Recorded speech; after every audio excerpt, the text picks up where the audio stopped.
ரொம்ப நாள் கேட்டுக்கிட்டு இருந்தீங்க, நீங்கள் என்ன பண்ணுறீங்க ஃபேமிலியாக இருக்கீங்களான்னு.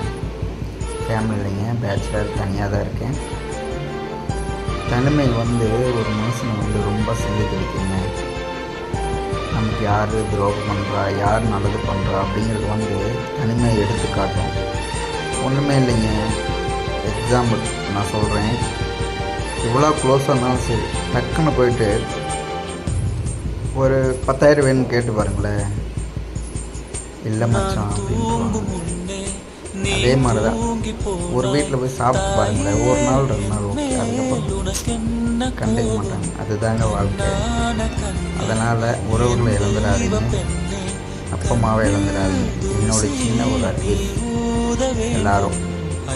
ஓகே, இந்த சாபம் எல்லாம் என்றோ நான் செய்த பாவம்.